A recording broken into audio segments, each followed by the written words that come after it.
You keep thinking fear is the problem. That's why you spend so much energy trying to eliminate it. You wait to feel confident, ready, certain, calm. And while you're waiting, your life quietly stays in the same place. Because the strange part is, the people you admire most probably felt fear too. They just stopped treating it like a stop sign. You notice this late at night sometimes, when the room gets quiet. When your phone finally loses its grip on your attention for 5 seconds. When there's nothing left to distract you from the uncomfortable thought underneath all the noise. I know I'm capable of more than this. And that thought doesn't feel inspiring. It feels heavy. Because now you have to explain why you're still stuck. So your brain gets busy. Maybe you need more motivation. Maybe you need a better routine. Maybe you're burned out. Maybe next week will feel different. But underneath all those explanations, there's usually something much simpler. Fear, not dramatic fear, not horror movie fear. Smaller than that. Quieter. The fear of being seen trying, the fear of failing publicly, the fear of succeeding and becoming someone unfamiliar, the fear of finding out you're not who you thought you were. And this changes everything. Because once you realize fear is underneath most procrastination, most overthinking, most emotional exhaustion, you stop asking, "Why am I lazy?" and start asking a much more uncomfortable question, "What am I protecting myself from?" That's when the real problem begins. Because fear is sneaky. It rarely arrives honestly. It disguises itself as logic. You tell yourself you're researching when you've been watching productivity videos for 3 hours instead of starting the thing you actually care about. You call it perfectionism, or timing, or needing clarity. Meanwhile, the real issue sits quietly in the background. You're scared to fully commit to something that matters to you. Because if it matters, failure becomes personal. So instead, your brain creates safer games. Scrolling. Planning. Reorganizing your life every Sunday night, imagining future versions of yourself while current you stays frozen. At first, this feels harmless. You still look functional from the outside. You answer messages. You show up to work. You laugh at memes. You tell people you're figuring things out. But internally, you feel disconnected from yourself. Like your real life is always starting later. And the weird part is, you probably already know this. You've felt it during random moments. Driving home at night, watching someone your age move forward, opening your laptop to work on something meaningful, then suddenly deciding your kitchen needs cleaning first. Fear doesn't always scream. Sometimes it redirects. That's why it's dangerous. And this is the part most people miss. Fear isn't trying to ruin your life. It's trying to protect you. Your brain treats emotional risk almost like physical danger. Rejection, embarrassment, uncertainty, failure. To your nervous system, those things feel threatening. So your mind creates avoidance patterns to keep you emotionally safe. Which sounds helpful, until you realize safety and fulfillment are not the same thing. A life built entirely around emotional safety becomes very small, predictable, controlled, quietly miserable. You don't notice it immediately. But over time, avoiding fear starts costing you your identity. You stop trusting yourself.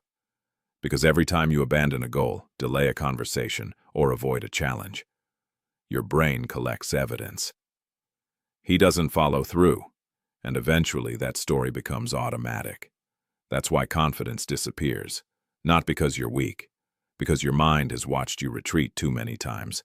But here's where things get interesting. Fear itself was never destroying your confidence. Avoidance was. Read that again in your head. The anxiety before doing something difficult? Normal.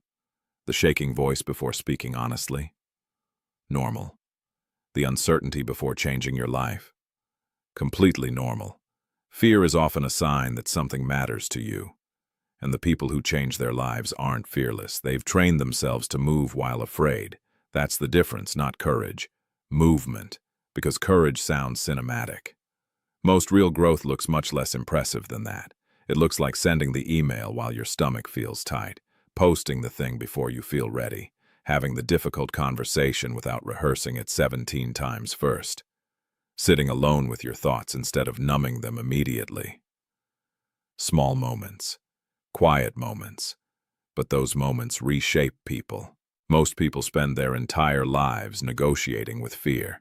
They make deals with it. I'll start when I feel more confident. I'll try once things calm down. I'll speak up after I know exactly what to say. And fear always says the same thing. Later. That's its favorite word. Later feels safe because it creates the illusion of movement without requiring any risk right now. You don't have to fail today if you postpone the attempt.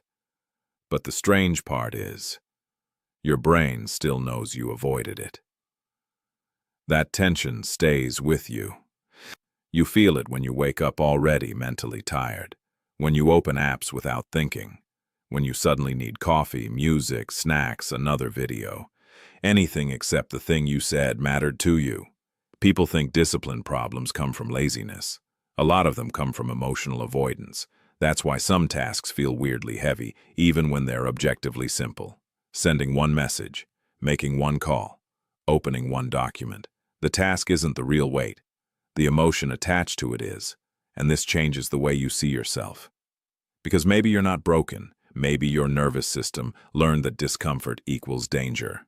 So now your brain protects you automatically. You hesitate before opportunities. Over-explain yourself. Need certainty before action. Replay conversations afterward like your life depends on it. At first, these habits seem harmless, even intelligent. But over time, they slowly disconnect you from your own instincts. You stop acting naturally. Everything becomes calculated, filtered, safe. And eventually you become exhausted from managing yourself all the time. That's the hidden cost of fear. Not panic. Restriction. Fear shrinks your life quietly. You stop applying for things, stop creating things, stop saying what you actually think, stop letting people fully know you. And because nothing dramatic happens immediately, you convince yourself it's fine, but deep down, you can feel the stagnation, that heavy feeling when weeks blur together, and somehow you're still mentally standing in the same place. That's when the frustration starts turning inward. You become harsher with yourself. You call yourself inconsistent, unfocused, weak. Meanwhile, your brain is still trying to protect you from emotional exposure, and this is where things start falling apart. Because eventually the fear of staying the same becomes bigger than the fear of changing. You hit these moments quietly.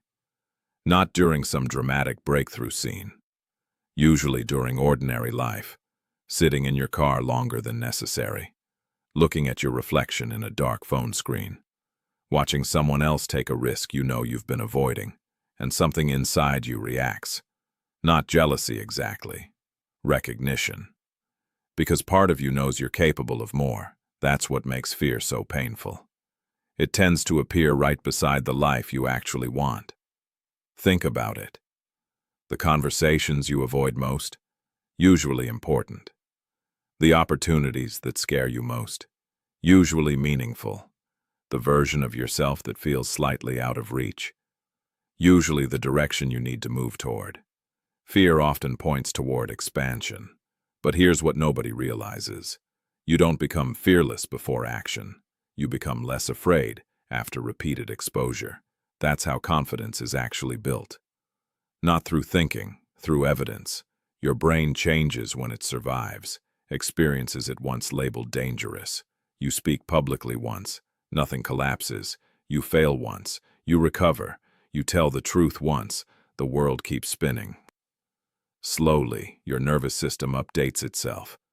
But most people never stay long enough for that update to happen. They retreat too early, which accidentally strengthens the fear. Your brain learns, see, we escaped.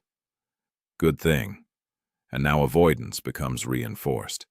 That's why your comfort zone gets smaller if you don't challenge it, not bigger. Fear grows in isolation. Exposure weakens it. But this part matters. Exposure doesn't mean becoming reckless. It means stopping your habit of automatically retreating from discomfort. That's different. You don't need to transform overnight. Honestly, your brain would probably resist that anyway. Real change usually begins in smaller ways, holding eye contact a little longer, saying what you mean without softening it immediately, starting before you feel emotionally ready, letting yourself be seen trying. And yes, that last one is terrifying, because trying publicly means risking failure publicly, but avoiding visible failure often creates invisible regret. And invisible regret is dangerous. It follows you for years. You carry it into relationships, into work, into quiet moments nobody else sees, until eventually you realize something uncomfortable. You weren't actually afraid of failure. You were afraid of feeling vulnerable, and vulnerability feels dangerous when you've spent years protecting yourself emotionally. But wait until you realize why this protection eventually becomes the very thing keeping you stuck. Type next for the next 700 words.